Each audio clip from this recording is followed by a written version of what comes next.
علی محمد وعلی محمد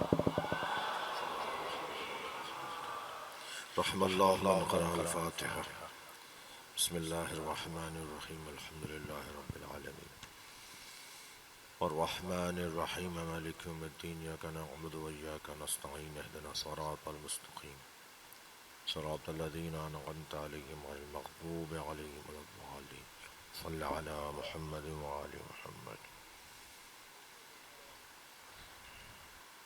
اعوذ باللہ من الشیطان الرجیم بسم اللہ الرحمن الرحیم الحمد للہ الذی لا یبلغ مدحتہ القائلون ولا یحصی نعماءہ العادون ولا یعدی حقہ المجتہدون الذی لیس لصفتہ حد محدود ولا نعت موجود ولا وقت معدود ولا أجل ممدود فطر الخلائق بقدرته ونشر الرياح برحمته الصلاة والسلام على الرسول المسدد المصطفى العمجد المحمود الأحمد سيدنا ومولانا ومولى الكونين جد الحسن والحسین عانی ابو القاسم محمد اللہم صل علی محمد بہتر کرو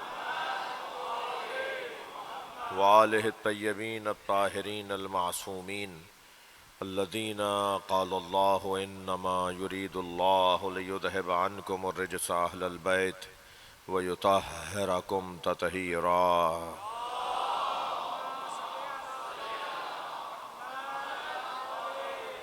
ولعنت اللہ علی اعدائہم اجمعین من یوم عداوتہم الى قیام یوم الدین اما بعد قال الحکیم فی قرآن الکریم بسم اللہ الرحمن الرحیم وجعلناہم ائمة یہدون بامرنا واوحینا الیہم فعل الخیرات واقام الصلاة وایتاء الزکاة وکانوا لنا عابدین صلوات اس کو ٹھیک کرو بھائی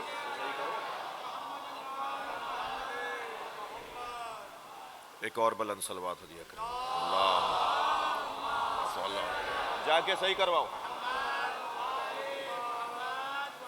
ایک اور صلوات پڑھیں گے اللہم صل علی محمد وعلی اس سے بلند صلوات ہدیہ کریں اللہم صل علی محمد وعلی محمد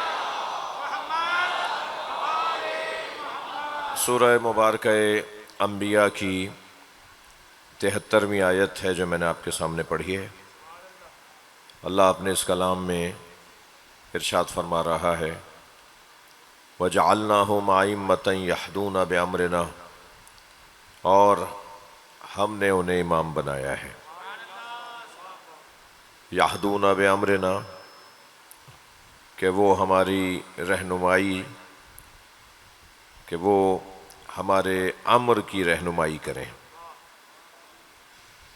وَأَوْحَيْنَا إِلَيْهِمْ فِعْلَ الْخَيْرَاتِ اور ہم نے ان پر نیک کام افعال خیرات خیر کاموں کی وحی کی ہے وَإِقَامَ الصَّلَاةِ اور ہم نے انہیں نماز قائم کرنے کا حکم دیا ہے وَإِيتَاءَ الزَّكَاةِ اور ہم نے زکوٰۃ کی ادائیگی کا حکم دیا ہے وَكَانُوا لَنَا عَابِدِينَ اور یہ فقط صرف اور صرف ہمارے بندے تھے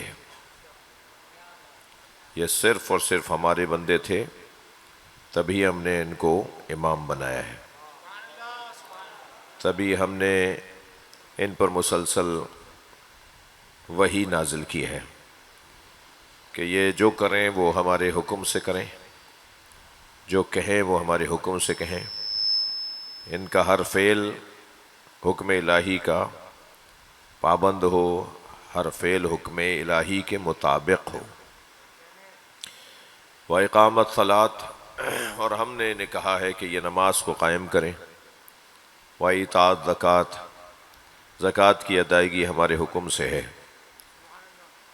یہ فقط ہمارے اطاعت گزار ہیں یہ کانو لنا عابدین، یہ فقط ہمارے بندے تھے. یہ جو کانو لنا عابدین، یہ فقط ہمارے بندے تھے، تبھی ہم نے ان کو یہ مقام دیا ہے. اللہ نے جن کی بندگی کا اس اہتمام اور اس انتظام سے اعلان کیا ہے، انہی کو معصوم کہتے ہیں. صلوات پڑھیں محمد و آل محمد.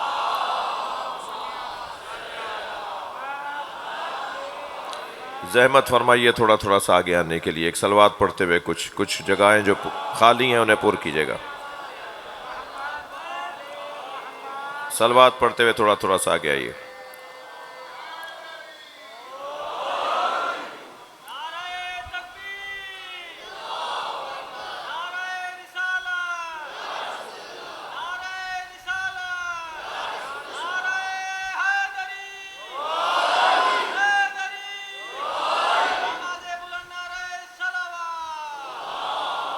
اللہم صلی علی محمد وآل محمد. ائمہ اہل بیت کی عصمت پر صرف آیہ تطہیر ہی دلیل نہیں ہے. ائمہ اہل بیت کی عصمت پر آیہ تطہیر ایک دلیل ہے، ورنہ قرآن مجید میں جہاں جہاں ان کی بندگی کو اللہ نے یقینی اعلان، حتمی اعلان کے طور پر بیان کیا ہے، وہ خود عصمت اہل بیت کی دلیل ہے. جہاں مطلقاً اعلان کیا ہے کہ صرف ان کی عبادت کرنی ہے اور عبادت محض کرنی ہے. یا ایھا الذین آمنوا اطیعوا اللہ واطیعوا الرسول واولی الامر منکم، اے صاحبان ایمان اللہ کی اطاعت کرو، رسول کی اور اولی الامر کی اطاعت کرو. یہ جو مطلق اطاعت کا حکم ہے نا بندوں کو، ہمیں، آپ کو، ہمیں، جو اولی الامر کی مطلق اطاعت ہے نا، وہ دلیل عصمت اولی الامر ہے. ورنہ کسی کی بھی جو غیر معصوم ہوگا اس کی مطلق اطاعت نہیں ہو سکتی. غیر معصوم کی مطلق اطاعت ہو ہی نہیں سکتی. کیا معلوم یہ اس وقت کس کیفیت میں تھا؟ یہ سہو کا شکار تھا، یہ نسیان کا شکار تھا، یہ غفلت کا شکار تھا، یہ حالت گناہ میں تھا، یہ کہہ رہا تھا ایسا کرو جیسا میں کہہ رہا ہوں. تو اس کی بات کو کیسے مانے جب تک کہ یہ یقین نہ ہو کہ جو کہہ رہا ہے وہ معصوم ہے. ائمہ اہل بیت کی عصمت پر دلیلوں میں سے ایک دلیل یہ ہے وَكَانُوا لَنَا عَابِدِينَ، یہ صرف اور صرف ہمارے بندے، بندگی صرف انہوں نے اللہ کی ہے، یہ خود دلیل عصمت ہے. اچھا عیسیٰ کریمہ میں تو اعلان ہو رہا ہے وَجَعَلْنَاهُمْ أَئِمَّةً يَهْدُونَ بِأَمْرِنَا، ہم نے انہیں امام بنایا ہے. آگے آیت کہہ رہی ہے اوحینا الیہم فعل الخیرات وإقام الصلاۃ وإیتاء الزکوٰۃ وکانوا لنا عابدین. سورہ مبارکہ سجدہ میں ایک اور آیت ہے جو اسی لہجے کی ہے، وہاں اعلان ہو رہا ہے وجعلنا منہم ائمۃ یہدون بامرنا. یہاں کیا ہے؟ وجعلنا ہم اور منہم. یہ ایک معمولی سا فرق ضرور ہے، یعنی ہم کے آگے من لگا ہوا ہے، ہم سمجھ رہے ہیں کہ صرف من کا فرق ہے، یہاں من کے علاوہ اور بھی بہت ساری چیزیں ہیں. یعنی وجعلنا منہم، ہم نے ان میں سے کچھ کو امام بنایا ہے. یعنی امام 12 بنائے ہیں، بننے والے صلاحیت رکھنے والے زیادہ تھے، 12 سے زیادہ تھے،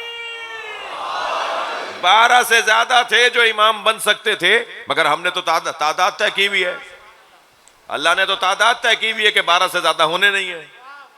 ایسا تو نہیں ہے کہ جو بھی ایک معیار کا ہوگا ہم اسے امام سب کو بنا دیں گے، نہیں ہے. ہمیں گنتی پوری کرنی تھی، وہ تھی 12. مگر جن میں سے امام بنایا ہے ان میں اتنی صلاحیت تھی کہ جو 12 سے زیادہ، جن میں یہ صلاحیت تھی وہ 12 سے زیادہ تھی. بہت زیادہ دیر نہیں لگاؤں ان میں اور ان میں، اتنا کہہ دوں وجعلنا منہم، ہم نے جن میں سے امام بنایا ہے ان میں سے ایک کا نام عباس.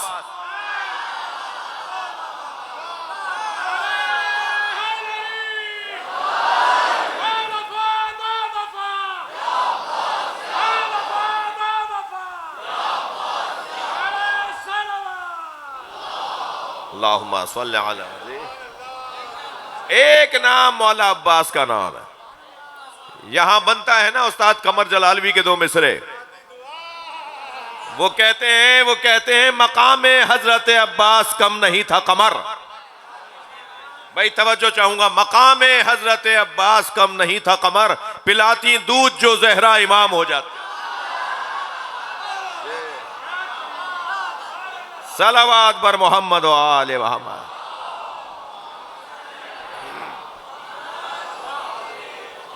جی جی جی جی جی. حضرت زید شہید, حضرت اسماعیل, سید محمد ولد, یہ وہ نام ہے کہ جن میں سے اللہ امام بناتا ہے. مولا عباس, حضرت علی اکبر, یہ وہ ہستیاں ہیں جن میں سے اللہ امام بناتا ہے. اور پھر اللہ نے امام جنہیں بنایا ہے, جی صلوات پڑھ لیں محمد و آل محمد. اللہم صلی علی محمد و آل محمد. جی ہم نے ان میں سے کچھ کو امام بنایا. اس آیت میں اللہ کا اعلان کر رہا ہے کیوں امام بنایا ہے, لما صبروا وکانوا بآیاتنا یوقنون. کیوں امام بنایا ہے؟ میرے بچوں جوانوں, گفتگو امامت پر ہو رہی ہے. امامت ہمارے اصول دین میں سے ایک اصل اصول ہے. بولو میرے ساتھ, توحید, اس کے بعد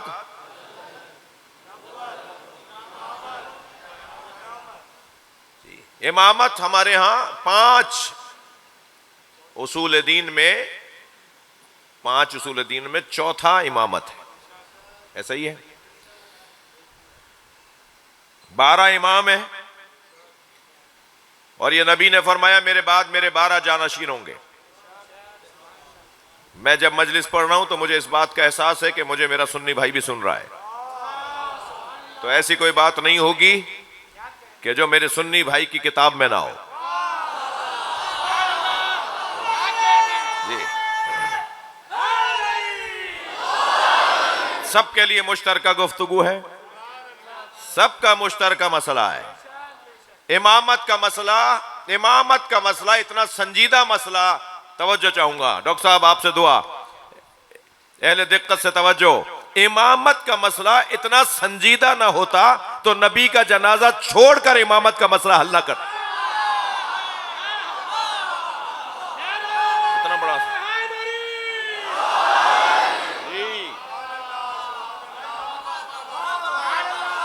امت کے نزدیک صلوات پڑھیں محمد و آل محمد.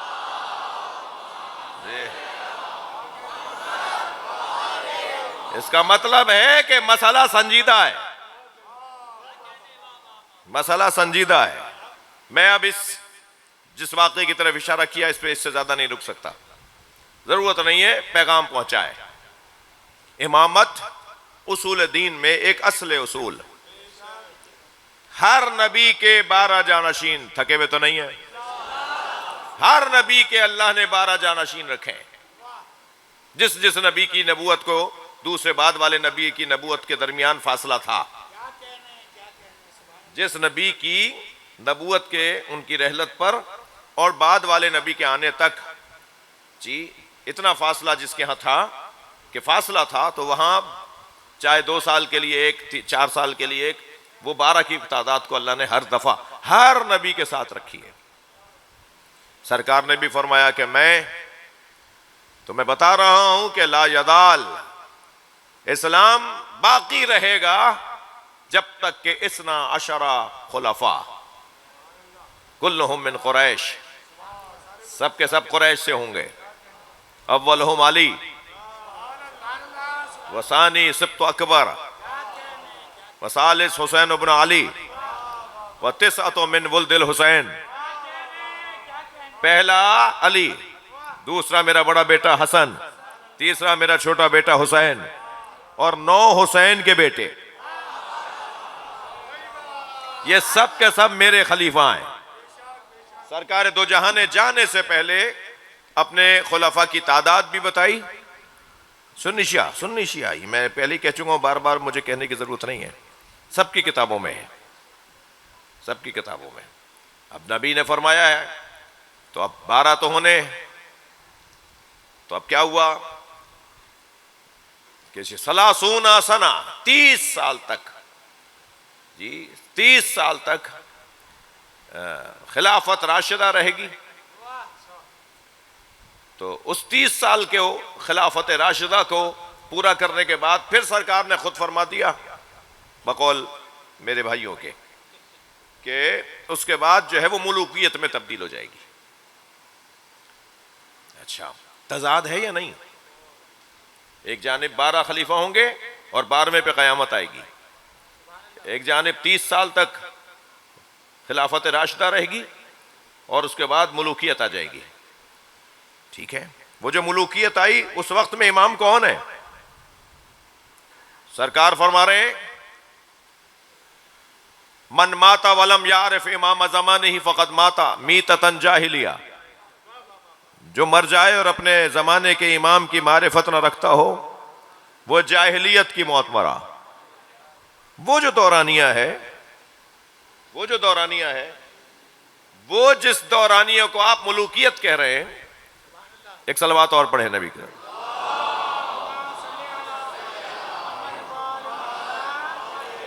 نہیں، صلوات تو بھرپور ہوتی ہے، اللہم صل علی محمد وآل محمد۔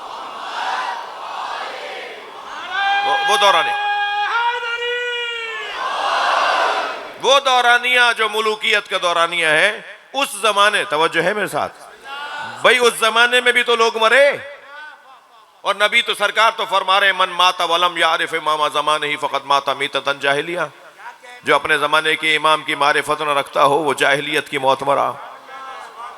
تو اس زمانے میں تو کوئی امام ہی نہیں ہے بقول آپ کے۔ جب امام نہیں ہے تو امام کی معرفت، اور یہ مر رہے ہیں تو کیسے مر رہے ہیں؟ نہیں، کیا مر رہے ہیں، کیسے مر رہے ہیں؟ یہاں بات بہت روشن ہے، 12 کی تعداد سرکار فرما کے گئے۔ اچھا، ایک جملہ کہہ دیتا ہوں اہل مطالعہ کے لیے، اس سے زیادہ تفصیل بنتی نہیں ہے۔ یہ اگر حدیث مان بھی لی جائے کہ سلاسون 30 سال تک خلافت راشدہ رہے گی، اس کے بعد ملوکیت ہو جائے گی، تو کہنے لگے کہ پہلے 4 دور اور پھر علی کا دور ملائیں گے تو پھر یہ سلاسون پورے ہوں گے، یہ 30 پورے ہو جائیں گے۔ توجہ ہے نا؟ پہلے 3 دور اور مولا علی کا دور ملائیں گے تو یہ چاروں دوروں میں 30 سال پورے ہو جائیں گے۔ ٹھیک ہے، ایک جانب یہاں 30 سال پورے ہو رہے ہیں، اور ایک جانب امام حسن مجتبیٰ کو بھی خلیفہ راشد مانا جاتا ہے۔ ٹھیک ہے، اچھا، وہ 30 سال پورے ہو گئے، یہ خلافت راشدہ۔ میں صرف ایک اشارہ دوں گا بھائی، وہ یہ کہ ان تینوں دوروں میں بھی کیا ایک جیسا پن رہا؟ اگر ایک جیسا پن نہیں رہا تو پھر وہ جو آپ قاعدہ دے رہے ہیں وہ کہاں پورا ہو رہا ہے؟ تو بس اتنا لیتے چلے جائیے کہ اگر اسے مانیں گے تو اس لیے مانا جائے گا کہ 30 سال نبی کے بعد اگر کوئی ایک جیا ہے تو اسے علی کہتے ہیں۔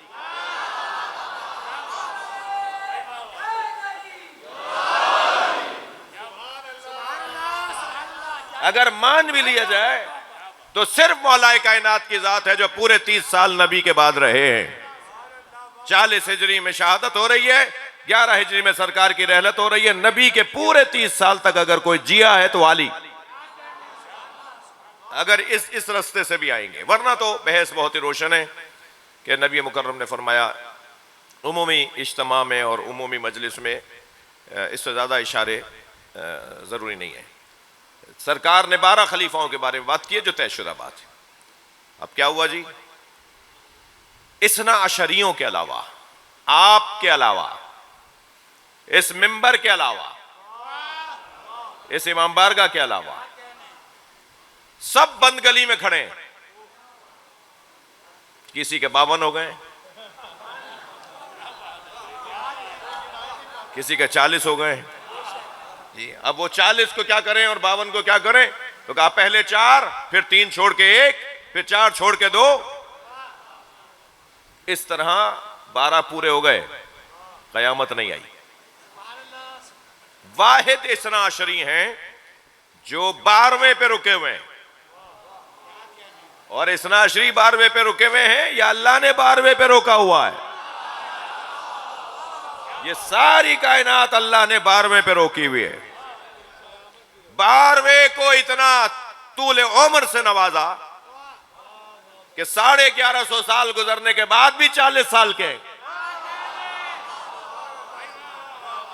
یہ بھائی شیعوں کی تو پہلے ہی باتیں سمجھ میں نہیں آتی، ایک اور نہیں آ گئی جی، یہ تو ویسے ہی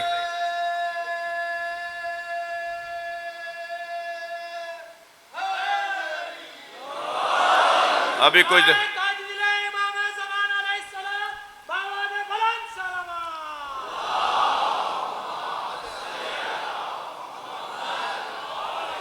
کچھ عرصے پہلے ایک مشہور صحافی نے ہم سے انٹرویو لیا، تو اس کے اندر بہت ساری باتیں ہوئیں اور اس میں مثبت منفی تبصرے بھی رہے، اور اس میں جو ایک بات ہم نے کی، اس نے پوچھا کہ جی غار میں غائب ہیں اور پردہ کر گئے، غیبت میں چلے گئے، غار میں چلے گئے، تو اتنے عرصے سے غیبت میں ہیں، یہ کیسے؟ یہ والی گفتگو ایک آئی، تو کیا مطلب ہے ان کی غیبت کا؟ میں نے کہا کہ جب حضرت 5 سال کی عمر میں پردہ غیبت میں تشریف لے گئے تھے، تو سرداب میں، بیسمنٹ میں، اپنے گھر کی سرداب میں، جسے سرداب کہتے ہیں، جسے بیسمنٹ آپ انگریزی میں کہتے ہیں، جسے فارسی اور عربی میں سرداب کہتے ہیں، اس میں حضرت تشریف لے گئے تھے، واپس نہیں آئے، اور پھر حضرت کے نواب اربان میں سے ایک نے بتانا شروع کیا کہ آپ غیبت میں ہیں، ہم سے ملتے ہیں، سوال دو تو جواب لے کر آئیں، اور وہ عمل جاری رہا۔ تو وہی ہیں، غار میں ہی ہیں؟ میں نے کہا نہیں، غار میں نہیں ہیں، یہی ہیں، ہو سکتا ہے اس وقت یہاں ہوں۔ کہنے لگے کیا مطلب ہے، وہ غار میں نہیں ہے؟ میں نے کہا نہیں، غار میں جب وہ غیبت کے لیے گئے تو غار کی طرف گئے تھے، غار میں گئے تھے، یعنی غار جسے آپ کہہ رہے ہیں، ہم اسے سرداب کہہ رہے ہیں، ہم اسے بیسمنٹ کہہ رہے ہیں، ہم اسے گھروں کے نیچے جو ایک تہخانہ کہتے ہیں، اس میں حضرت تشریف لے گئے تھے، اس کے بعد وہ غیبت میں ہی، اس کا مطلب تھوڑی کہ وہیں بیٹھے ہوئے ہیں، وہیں تشریف فرمائے۔ تو کہنے لگے کیا مطلب؟ میں نے کہا جی حضرت ہو سکتا ہے اس وقت یہاں ہو۔ تو کہنے لگے کیا مطلب؟ میں نے کہا مطلب یہ ہے کہ حاضر ہونا اور ہے، ظاہر ہونا اور ہے۔ ہمارے امام حاضر ہیں، کون کہتا ہے کہ ہم امام حاضر کو نہیں مانتے؟ ابھی کچھ دن پہلے ایک مسلک کے ایک سربراہ کا انتقال ہوا، تو ان کی طرف سے بھی یہ باتیں تھیں، اور ہمارے بھی کچے عقیدے کے لوگوں نے ان سے متاثر ہونا شروع کر دیا تھا۔ میں ان کے لیے بھی اور ان کے لیے بھی جواب دے رہا ہوں، اور جواب یہ ہے، کمپنیاں چلانا اور ہے، ملت کو چلانا اور ہے۔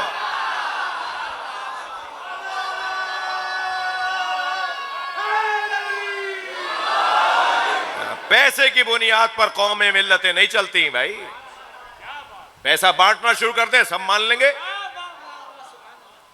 پیسے کی بنیاد پر کوئی قوم اور ملت تو نہیں بنتی، کمپنی ہو سکتی ہے، ایک مسلک ہو سکتا ہے جی، ایک گروپ ہو سکتا ہے، ایک قبیلہ ہو سکتا ہے، ایک خاندان ہو سکتا ہے، مگر امامت پیسے کی بنیاد پہ چلے گی؟ امامت اختیارات سے چلے گی؟ امامت کیا حسن ہی کچھ اور ہے۔ ہمارے امام حاضر ہیں، ظاہر نہیں ہے۔ حاضر ہونا اور ہے، ظاہر ہونا اور ہے۔ اتنا بڑا مجمع یہاں حاضر ہے یا نہیں؟ گردن ہلائیے تھوڑی دیر کے لیے۔ یہ اتنا بڑا مجمع یہاں حاضر ہے یا نہیں؟ یہ حاضر ہے، ظاہر نہیں ہے۔ ان پر وہ ظاہر نہیں ہے، ان پہ وہ ظاہر نہیں ہے، مجھ پہ بہت سے ظاہر نہیں ہے۔ میں نہیں پہچانتا اس بچے کا نام کیا ہے، میں نہیں جانتا اس کے ابا کا نام کیا ہے، میں نہیں جانتا کہ میرے اس دوست کے دادا کا نام کیا ہے، مجھ پہ ظاہر نہیں ہے، حاضر تو ہے۔ سرکار 40 سال تک مکے میں حاضر تھے، ظاہر نہیں تھے، اور جیسے ہی فرمایا میں نبی ہوں، ظاہر ہو گئے۔ میرے مولا 1150 سال سے حاضر ہیں، جب خانہ کعبہ کی دیوار سے ٹیک لگا کے کہیں گے نا، بقیت اللہ خیر لکم ان کنتم مومنین، صلوات پڑھ لیں محمد و آلہ وآلہ، تو ظاہر بھی ہو جائیں گے۔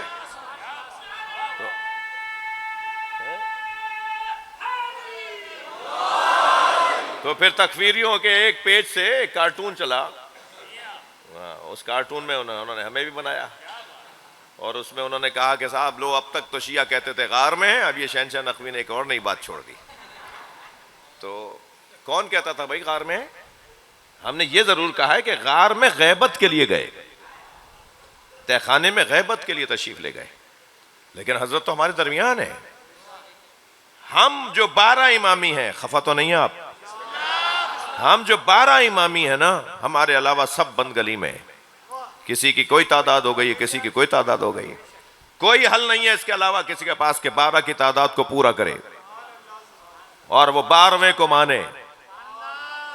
اور 12ویں کو اللہ نے طول عمر اس لیے دی ہے کہ ابھی ماحول آمادہ نہیں ہے، ابھی طلب مکمل نہیں ہے، ابھی بھوک پوری نہیں ہے، ابھی امت کو پیاس نہیں لگی.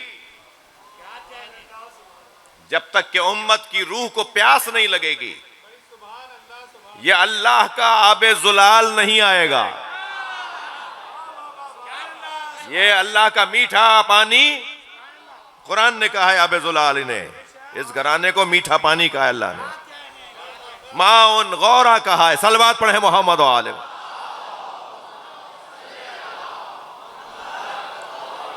یہ اس وقت تک نہیں آئے گا جب تک کہ طلب نہیں بڑھے گی. طلب کے ساتھ رسد کا تعلق ہوتا ہے. جتنی طلب بڑھتی ہے اتنی ہی رسد بڑھتی ہے. جی کیا بولتے ہو آپ انگریزی میں؟ ڈیمانڈ اور سپلائی. جی طلب بڑھے گی تو رسد بڑھے گی. چاہ ہی نہیں رہے، خواہش ہی نہیں ہے. جی شاید بہت سارے بظاہر چاہنے والے تو کہتے ہوں گے شاید اچھا ہے نہ آئے کہ کہیں ہم مصیبت میں نہ آ جائیں. جی توجہ ہے حضرات کی. آنے والا گردنوں پہ تلواریں نہیں چلائے گا، آنے والا کریموں کی اولاد ہے، معاف کرے گا. اگر آپ سے مجھ سے کسی سے کوئی غلطی ہوئی ہے تو اس ڈر میں دعاؤں کو کیوں ہلکا کر رہے ہو؟ کیوں دعائیں نہیں مان رہے کہ آئیں گے تو کہیں گناہگاروں کی گردنیں نہ کٹیں؟ وہ کریم رسول کی اولاد ہے، وہ رؤوف علی کی اولاد ہے، وہ امام حسن جیسے حلیم کی اولاد ہے، وہ امام حسین جیسے صابر کی اولاد ہے، وہ امام سجاد جیسے عبادت گزار اور عشق بہانے والے کی اولاد. یہ ان کی اولادیں ہیں. لہٰذا وہ پہلا موقع یہ ہوگا کہ غلطی کا احساس کرو، اور غلطی کا احساس ہوگا تو خود بخود کریم مولا اپنے گلے لگا لیں گے. اور یہ مجلس میں ہم بیٹھتے ہی اس لیے ہے، مجلس میں ہمارا آنا تھک تو نہیں رہے. مجلس میں ہمارا آنا در حقیقت ہمیں 1400 سال پیچھے لے جانے کے مترادف ہے. یعنی ہم عصر رسول میں چلے جاتے ہیں، ہم مولا علی کے زمانے میں چلے جاتے ہیں، ہم قرآن جس دور میں نازل ہوا اس دور میں چلے جاتے ہیں، ہم سالم دور میں چلے جاتے ہیں، ہم عصر مصطفیٰ میں لوٹ آتے ہیں.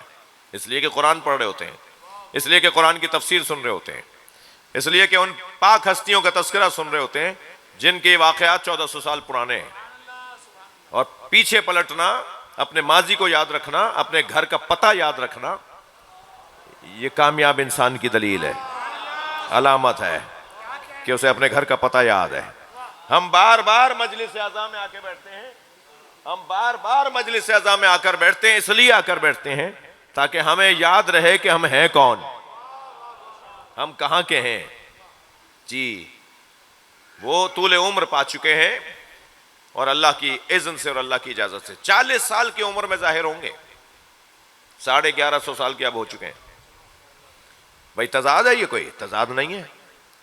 اللہ جس کی عمر کو چاہے روک دے، اللہ جس کی عمر کو چاہے بڑھا دے. کچھ القاب ایسے ہیں جو مخصوص ہیں بعض ائمہ کے ساتھ. مثلا امیر المومنین علی مولا کے علاوہ کسی امام نے اجازت نہیں دی کہ ہمیں بھی امیر المومنین بولو. جب مولا علی کے علاوہ کوئی اور امیر المومنین نہیں ہے،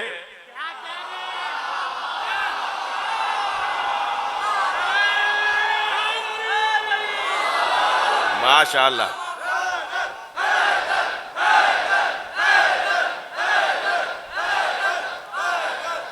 بلند تر صلوات.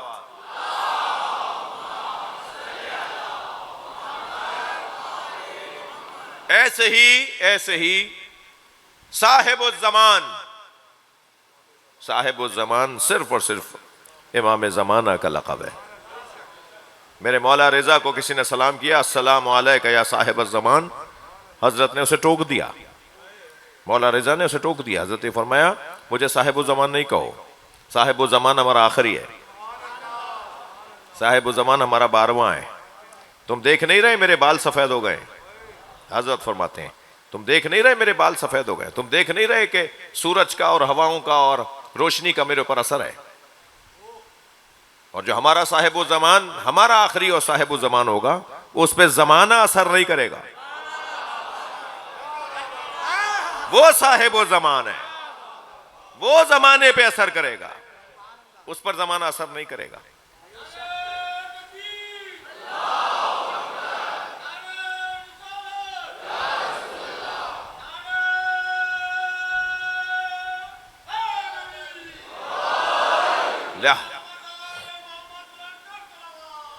اللہم صل علی محمد وآل محمد. لہذا جب حضرت ظہور فرمائیں گے تو حضرت کی عمر 40 سال کی ہوگی، یعنی 40 سال پہ رکی ہوئی عمر ہوگی. جو 40 سال کی عمر تک اثرات ہوتے ہیں انسان کے بدن پہ، وہ اثرات ہوں گے. اور 40 کا عدد بھی شاید اس وجہ سے ہے کہ نبی کی بعثت کا سن و سال بھی 40 تھا. اور 40 سال شاید اس وجہ سے ہیں کہ 40 کا عدد تکمیل کا عدد ہے. 40 کے عدد کو تکمیل کا عدد کہا جاتا ہے. وظیفے 40 دن کے کروائے جاتے ہیں. چلے چلے چلے چلے 40، چلہ یعنی 40، ٹھیک ہے. اور انشاءاللہ بھاگ گیا. اب کیا عرض کروں میں آپ سے مل کر.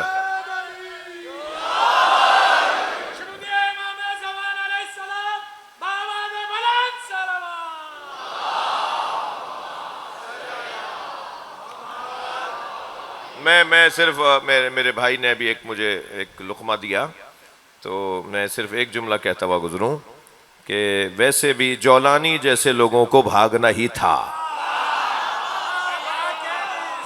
ان کا کام ہی بھاگنا ہے، یہ ان کا تعلق ہی بھاگنے سے.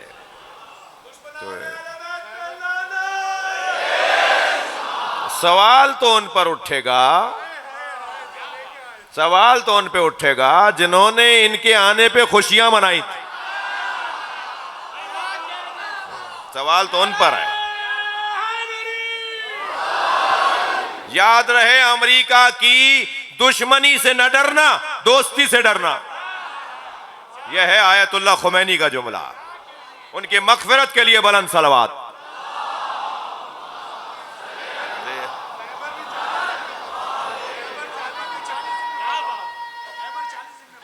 ہاں بھائی میں اب 40 کے عدد پہ گھنٹہ لگ جائے گا، کیونکہ ڈاکٹر ندیم نقوی صاحب نے بھی ایک بڑا اچھا جملہ کہا فرمایا ہے کہ خیبر بھی 40 دن میں فتح ہوا.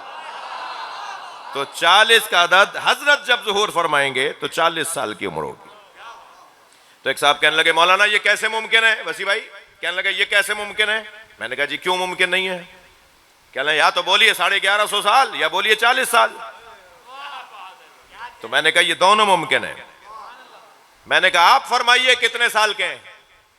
تو بولنے والے صاحب جو تھے وہ 70 سال کے تھے. کہنے لگے میں 70 سال کا ہوں. میں نے کہا 70 سالوں میں آپ نے اگر اپنی پلکیں اور بھویں نہ کاٹی ہوتی، آپ نے اپنے سر کے بال نہ کاٹے ہوتے تو ایڑی تک آ گئے ہوتے. آج تک پلکیں اور بھویں نہیں کاٹی. کوئی کاٹتا ہے پلکیں اور بھویں؟ نہیں کاٹی نا. 70 سال کے بال نہ کاٹے گئے ہوتے تو ایڑیوں تک آ گئے ہوتے. ایک کی عمر بڑھ کر بتا رہی ہے اللہ بڑھاتا ہے، ایک کی عمر رک کر بتاتی ہے اللہ روک رہا ہے، اللہ روکتا ہے. یعنی ایک ہی بدن کے اندر ایک کی عمر بڑھ رہی ہے، ایک کی عمر رکی ہوئی ہے. کھانے، غذائیں، توانائیاں سب کو دونوں کو ایک جیسی مل رہی ہیں. غذا جو کھا رہے ہو اسی سے وہ بال بڑھ رہے ہیں، اس سے بال رکے ہوئے ہیں. تو اللہ چاہے تو بڑھائے، اللہ چاہے تو روکے. پھر اور ذرا سادہ مثال ان بچوں کے لیے دے دوں. ہم ایک جگہ بیٹھے ہوئے تھے، یہی والی گفتگو ہو رہی تھی. گرمی کا زمانہ تھا. انہوں نے اپنے بچے کو آواز لگا کے کہا بیٹا ٹھنڈا پانی لاؤ. انہوں نے کہا ابا گھر میں تو برف نہیں ہے. کہا جو فلاں چوک سے جا کے برف خرید لاؤ. تو کہنے لگے بیٹا وہ تھرماس لے جانا، وہ کولر لے جانا تاکہ برف گھل نہیں جائے راستے. تو وہ کولر کے اندر برف ڈال کے لے کر آئے. تو میں نے کہا یہ کولر کیوں بھیجا انہوں نے, آپ نے کولر کیوں بھیجا؟ کہنے لگے یہ اگر کولر کے بغیر لائیں گے تو یہ گھل جائے گا, یہ گرمی کا اثر اس پہ ہوگا. تو میں نے کہا جیسا وہاں سے خریدیں گے ایسا ہی یہاں سے نکلے گا نا, اس لیے کہ آپ نے ایسی فضا میں اسے رکھا ہوا ہوگا جہاں گرمی کا اثر نہیں ہوگا. تو اللہ نے جب عمر روکی بھی ہے تو ایسی جگہ رکھا ہوا ہے نا جہاں موسم کا اثر نہیں ہوتا. اچھا پھر تھوڑی سی اور بات آگے بڑھی تو وہ کہنے لگے مولانا پھر وہ ہیں تو نظر کیوں نہیں آتے؟ تو میں نے کہا جی اس کا بھی تھوڑی دیر میں آپ کی گفتگو میں جواب آئے گا. کچھ دیر میں ان کے بیٹے آ کے بیٹھے تو بیٹھے ہوئے تھے وہاں, بیٹھے آ کے تو اس کے ہاتھ میں سونے کی انگوٹھی تھی. کہنے لگے مولانا اس کو سمجھائیں یہ سونا پہنتا ہے, مرد پہ سونا حرام ہے. آپ کو پتہ ہے نا حرام ہے؟ جنہیں پتہ ہے جنہیں نہیں پتہ دونوں صلوات پڑھیں. اللہم صل علی. بھائی مرد جو ہے وہ سونا پہنے, یہ اس کا سونا پہننا حرام ہے, ٹھیک ہے. تو وہ فرمانے لگے کہ اسے سمجھائیں یہ سونا پہنتا ہے. تو میں نے کہا کہ آپ سمجھاتے نہیں؟ کہنے میں تو بہت سمجھاتا ہوں, شیطان بہکاتا ہے. تو میں نے کہا شیطان کون ہے؟ کہنے لگے آپ کو نہیں پتا کون ہے؟ میں نے کہا آپ بتائیں نا کون ہے. کہ وہی کہ جس نے حضرت آدم اور حضرت حوا سے کہا تھا کہ گندم کے قریب چلے جاؤ, اور پھر وہی جیسے راندہ درگاہ کیا تھا اللہ نے. میں نے کہا اتنا پرانا اب تک زندہ ہے. بھائی بچوں کی خاطر مثال دے رہا ہوں, اتنی لمبی عمر اب تک زندہ ہے. اور یہ ملتا کہاں ہے, یہ ہوتا کہاں ہے؟ کہنے لگے یہ نظر نہیں آتا. میں نے کہا رحمان کی طاقت کو مانتے نہیں ہو اور شیطان کی طاقت کو مانتے ہو. اگر بہکانے والا اتنا لمبی عمر جی سکتا ہے, اگر بہکانے والا ہو اور نظر نہ آئے, تو کیا سمجھانے والا اتنی لمبی عمر نہیں جی سکتا؟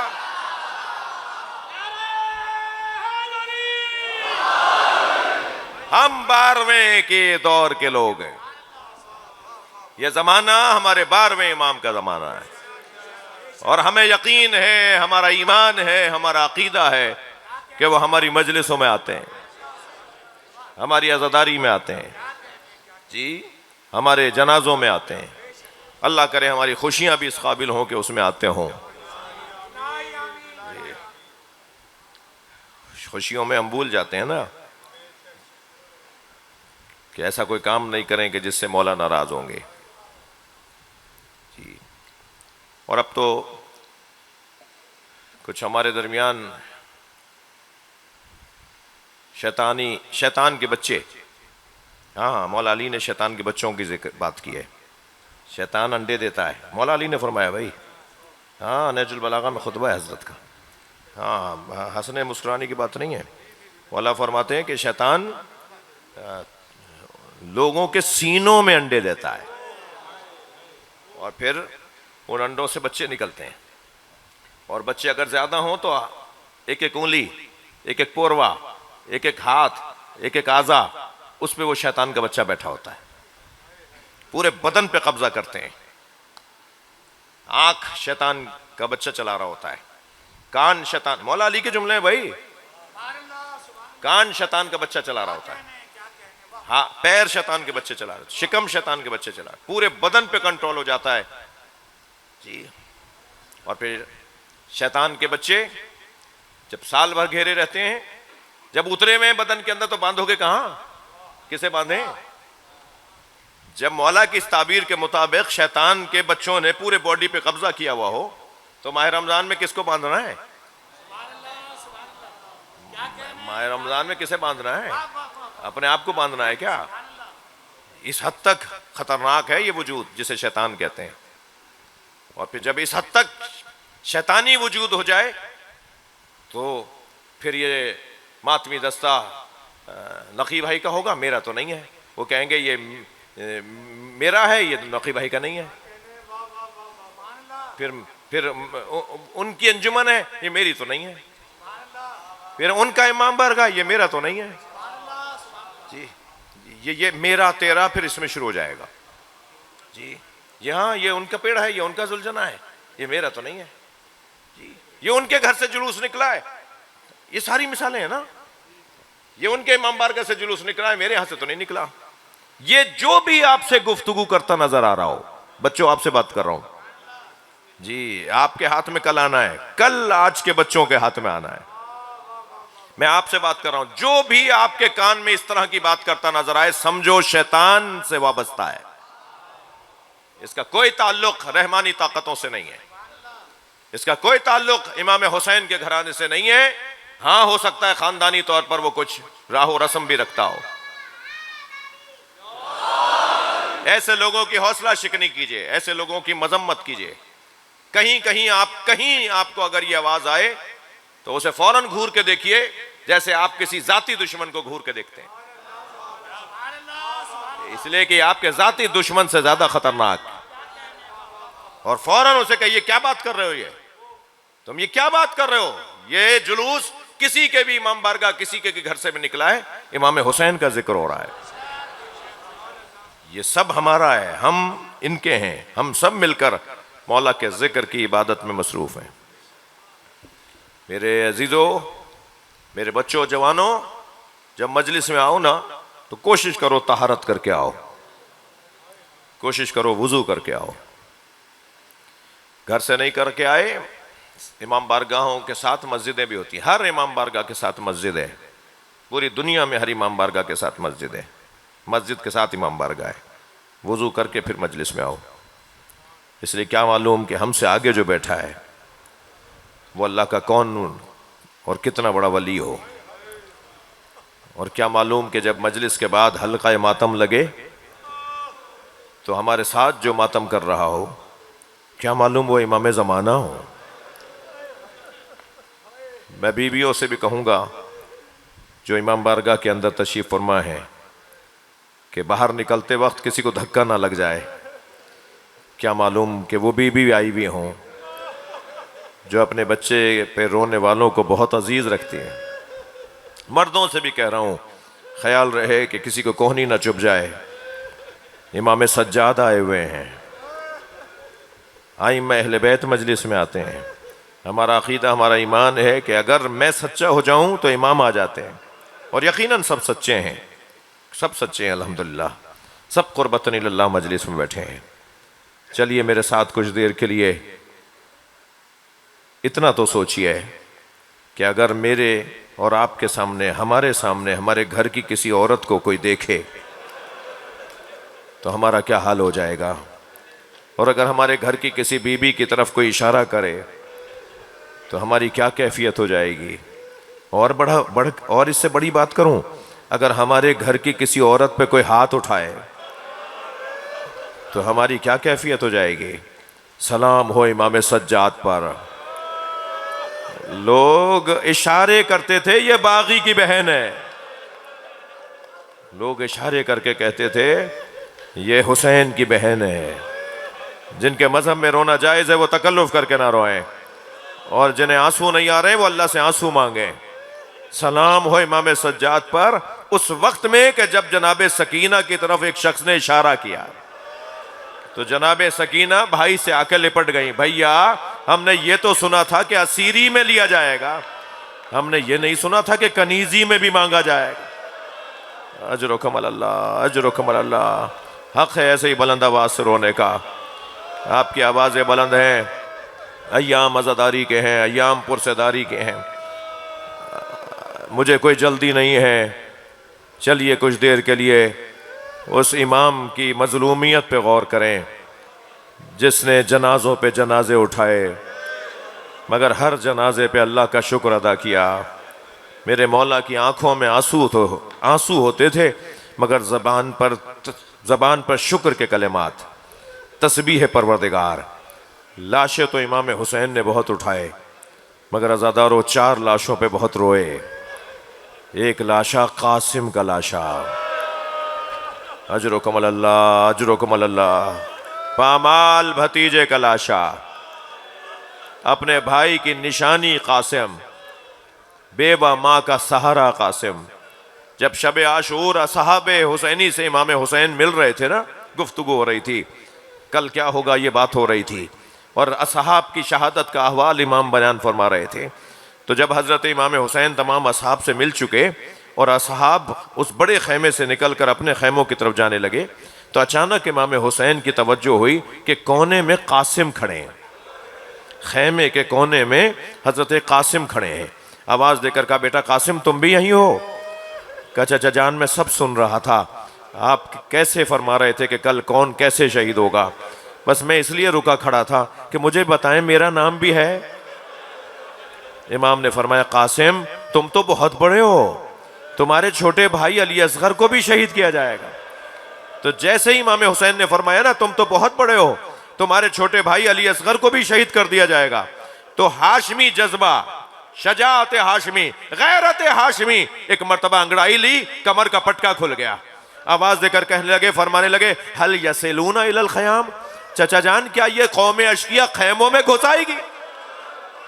میرا بھائی تو خیمے میں ہے۔ امام نے فرمایا میں اپنی گود میں علی اصغر کو لے جاؤں گا، میں علی اصغر کو پانی پلانے لے جاؤں گا، یہ دشمن علی اصغر کو تیر مار دے گا۔ اجرکم اللہ، اجرکم اللہ۔ آنکھوں میں آنسو ہیں، پرسہ دے رہے۔ ایک لاشا جس پر امام بہت روئے وہ حضرت قاسم کا لاشا ہے۔ دوسرے لاشے کا نام بتاؤں، وہ لاشا ہے علی اکبر کا لاشا ہے۔ جوانوں کی تعداد مجلس میں بہت ہے، اللہ تمہاری جوانیوں کو سالم رکھے، تمہارے چہروں کا جو نور ہے اسے اللہ محفوظ رکھے، عبادات کی توفیق عطا فرمائے۔ ایک ایسا جوان جسے دیکھ دیکھ کر امام حسین خوش ہوتے تھے اور یہ کہہ کے خوش ہوتے تھے اللہ نے مجھے نانا جیسی شکل والا بیٹا عطا کیا ہے، جب میں چاہتا ہوں نانا کی زیارت کروں تو علی اکبر کو دیکھ لیتا ہوں۔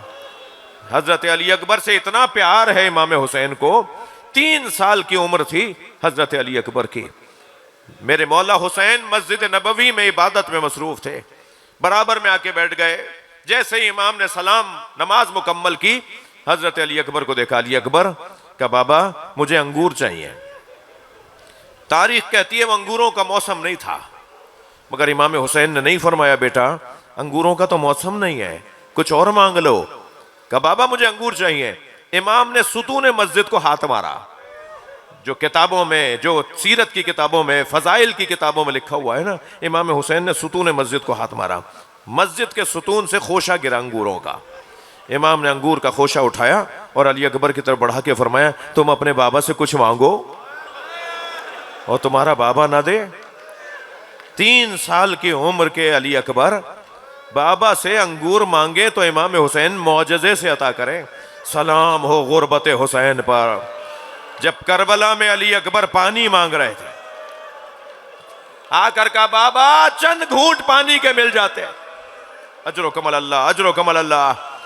اللہ آپ کو کسی غم میں نہ لائے، اللہ ان آوازوں پہ رحمت نازل فرمائے۔ جب حضرت علی اکبر کو رخصت کیا تھا نا امام حسین نے، تو کچھ ہی دیر چلے تھے حضرت علی اکبر کہ کان میں آواز آئی جیسے کوئی پیچھے دوڑتا ہوا آ رہا ہے۔ اب جو مڑ کے دیکھا تو بوڑھا باپ امام حسین چلتے ہوئے آ رہے ہیں، مہلن مہلا یا بنیا، اے میرے لال آہستہ جاؤ، اے میرے بچے آہستہ جاؤ۔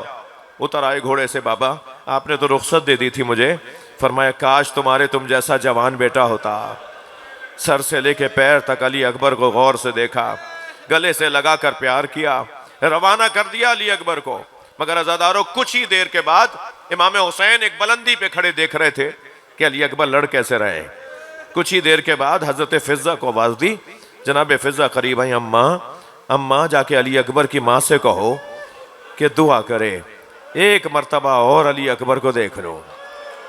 ہاں جو انسان اکمل ہوتا ہے نا اس کا دل اتنا ہی نرم ہوتا ہے۔ امام حسین انسان اکمل ہیں اور انسان اکمل کا دل سب سے زیادہ نرم ہوتا ہے۔ جی حضرت نبی مکرم رسول اللہ کے بیٹے حضرت ابراہیم کی جب رحلت ہوئی، کم سن تھے نا، حضرت ابراہیم کا جنازہ دیکھ دیکھ کے رو رہے تھے نبی۔ تو نبی کی ایک زوجہ نے کہا یا رسول اللہ یہ تو بچہ ہے، یا رسول اللہ آپ رحمت للعالمین۔ فرمانے لگے مجھے رونا آ رہا ہے، یہ میرا گریہ رحمت ہے، یہ میرے ہاتھ میں نہیں ہے کہ میں نہ رہوں۔ امام حسین فرمانے لگے اے اماں فضہ اس کی ماں سے جا کے کہو کہ دعا کرے، ایک مرتبہ اور علی اکبر کو دیکھ لوں۔ ماں کی دعا اولاد کے حق میں عجب اثر رکھتی ہے۔ حضرت ام لیلہ خیمے میں آ گئیں، مصلی پہ کھڑی ہو گئیں، سر پہ قرآن رکھ لیا، آواز دی اے یعقوب سے یوسف کو ملانے والے، ایک مرتبہ اور میرا یوسف مجھے دکھا دے۔ اجرکم اللہ، آوازوں کو آزاد کریں گے، ایک مرتبہ اور میرا یوسف مجھے دکھا دے۔ ابھی دعا مکمل نہیں ہوئی تھی کہ تکبیر کی آواز آئی، بی بی کی دعا مکمل نہیں ہوئی تھی کہ تکبیر کی آواز آئی۔ بی بی نے مصلی چھوڑا، خیمے کے در پر آئیں تو کیا دیکھا؟ بیٹا بابا سے بات کر رہا ہے، اور بیٹا بابا سے یہ بات کر رہا ہے، بابا چند گھونٹ پانی کے مل جاتے۔ اجرکم اللہ، اجرکم اللہ۔ تو میں دشمن کو بتاتا کہ کس کا پوتا ہوں، میں دشمن کو بتاتا کس عباس نے میری تربیت کی ہے۔ اب بیٹا بابا سے پانی مانگ رہا ہے، کون بیٹا؟ جسے بچپن میں معجزے سے انگور دیے حسین نے۔ اب یہاں امتحان کی جگہ ہے۔ شاعر نے اسے 4 مصروں میں نظم کیا ہے۔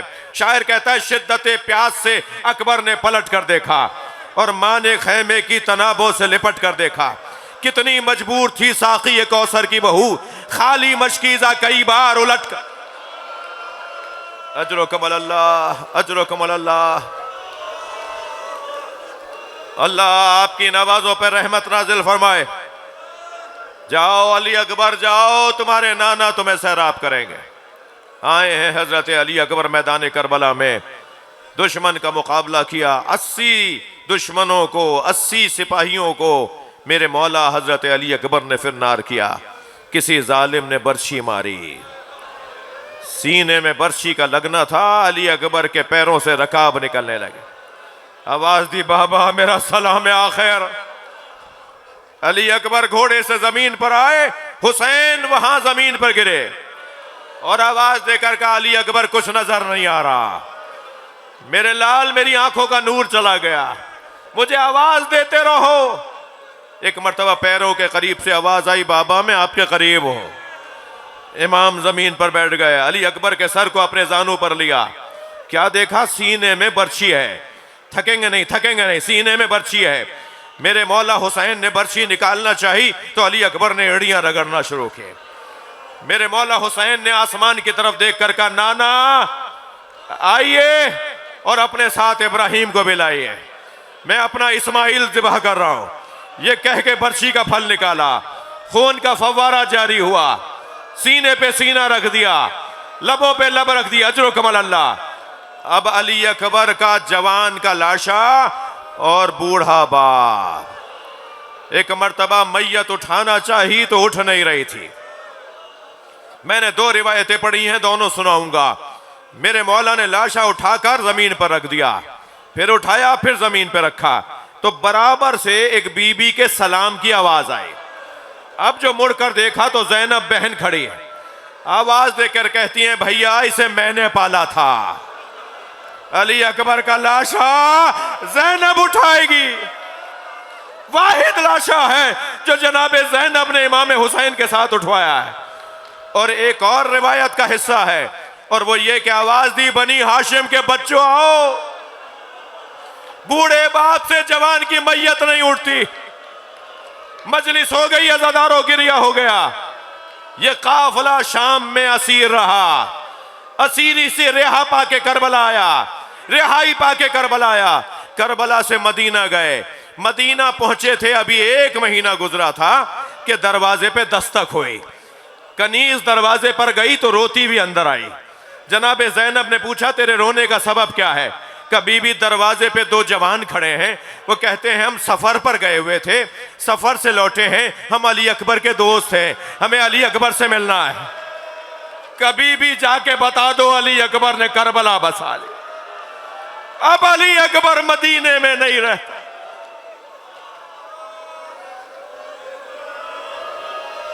اللہ لعنت اللہ علی الظالمین۔ یا اللہ ان آوازوں پر رحمت نازل فرما، امام زمانہ کے ظہور میں تعجیل فرما۔ یا حسین